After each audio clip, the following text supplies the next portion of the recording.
Who could be this year's last place team that goes from worst to first? 8 candidates: Jets, Baltimore, Jacksonville, Denver, Giants, Detroit, Carolina, and Seattle.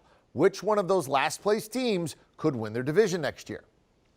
Well, EK, this question is pretty easy for me. It's the Baltimore Ravens. And the reason why I say it's the Baltimore Ravens because when you look at all the adversity they were faced with, right? COVID-related issues, injury-related issues. This is a team that started the season off 8-3. Now, they finished 8-9, but a lot of those losses had to do with some of the guys that were missing time. Look at some of these guys that were injured. Either they were put on IR or they missed significant time. Lamar Jackson, Ronnie Stanley, Marlon Humphrey, J.K. Dobbins, Peters, Edwards, Smith, Wolf. I mean, there are other names as well. They have so many names, we just couldn't put them all on one graphic. So it's not surprise. It wasn't a surprise to see them struggle and lose a lot of their ball games. But I can tell you this much, EK, if this team is healthy, if they can get back to being a healthy ball club with some of their stars that were missing time from a year ago, not to mention Lamar Jackson, I could easily see this team finishing this upcoming season first place in the division based on all these names being back healthy, along with one of the best quarterbacks in the game in Lamar Jackson. Absolutely. Oh, by the way, a motivated Lamar Jackson. Yep. Because you better believe he will be extra motivated this season. Absolutely. You made the motion. I'll second it. To me, that is the obvious choice. I'm with you. I'll go Baltimore. Now, conversely, who's a team who made the playoffs who you think is going to take a big step back? Look, you have Vegas, you have Pittsburgh, Philly, Arizona, maybe the Super Bowl loser, which has traditionally been a bad spot. Who's the team that's going to take? Oh, I know. Does this mean you're taking Pittsburgh? Come on, let me hear you say it. Don't make me do this, EK. Let me hear you say it. EK. Come on, let me hear you say it. Don't make me do this. And I understand. You tell me all the time, I got to be honest. I can't be biased. Let me hear you say it. It's the Pittsburgh Steelers. I'm sorry, Steeler Nation. Don't jump on my back just yet. But hear me out. The reason why I feel like it's the Pittsburgh Steelers that could potentially fall the most is because of the quarterback concerns, right? If you're telling me, and we heard Kevin Colbert come out this weekend say, if the season was to start today, Mason Rudolph will be the quarterback.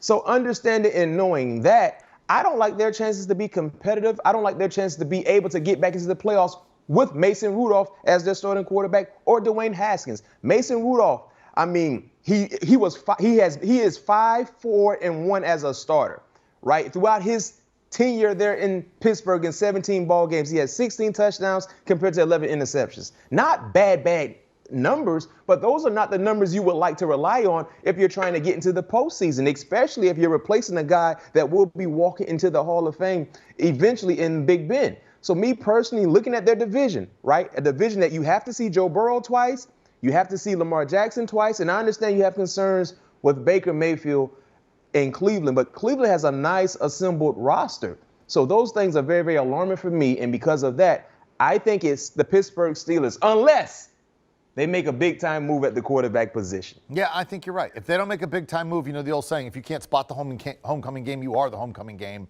You just mentioned the other 3 teams in the division. If they don't make a move at quarterback, they're probably the team that will finish last in that division. Well done. I thought you might say Philly, because that's another one I'm looking at and saying, I still don't know how they did it last year.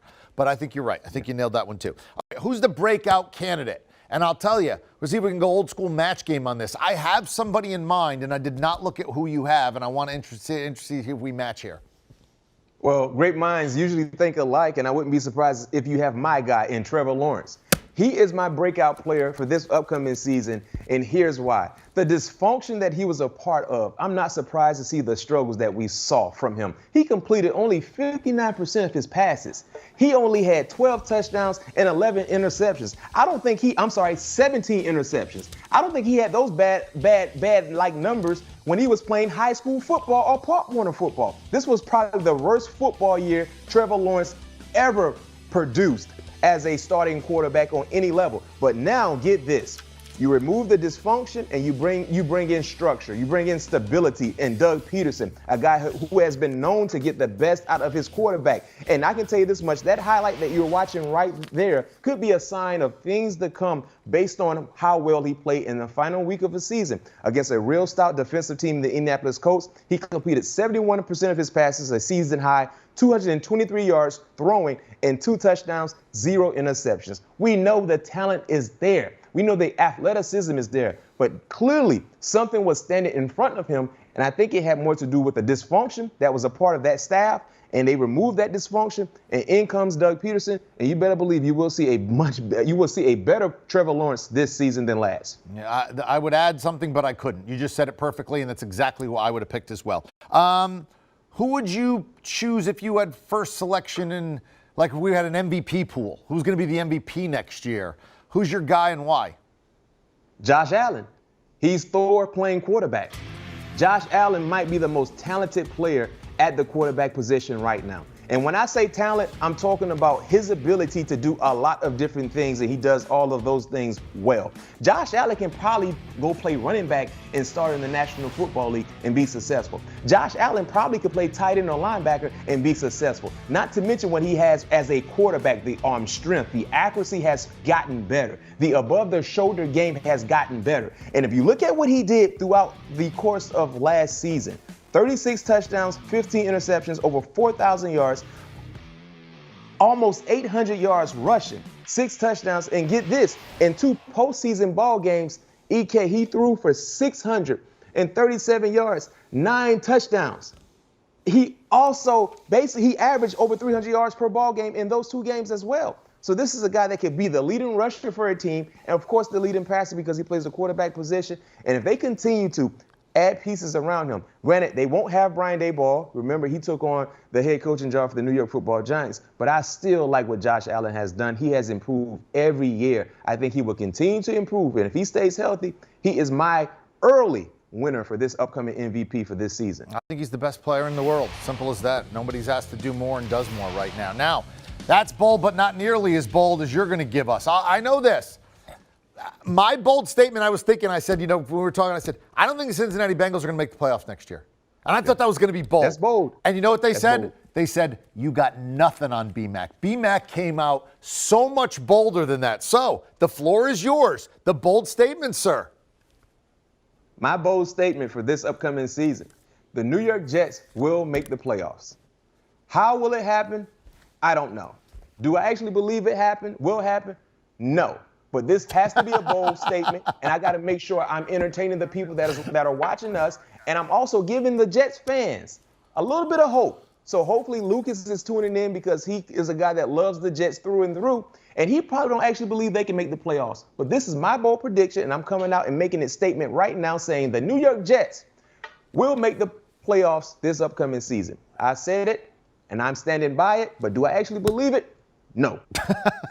I will say, you're right. They were right. Yours is way bolder than mine. I cede the floor to you, and that's why we have the great Bryant McFadden here for the Geico 15. So taking a look at what he's saying and what B-Mac has in store. Team go from worst to first. Again, there are 8 teams finished last in their division. There are 8 divisions. Ravens, you can see that. Playoff team take a biggest step back. He said Steelers, especially, and if they don't make a huge move at quarterback, who's going to play quarterback? I agree. We both like Trevor Lawrence as the breakout candidate. He says Josh Allen is the MVP, and his bold prediction, the Jets to make the playoffs. And that's where he's alone. I like the first 4. He is on his own there. You know where he's not on his own? On his podcast. He's got Patrick Peterson with him. They do a great job. All things covered. You tune in, you download, you follow, you enjoy. Do you want a sports network that delivers everything that matters about the game? The highlights, the picks, the instant analysis, no yelling, no fake debates, no politics. Hit the subscribe button and never miss a moment.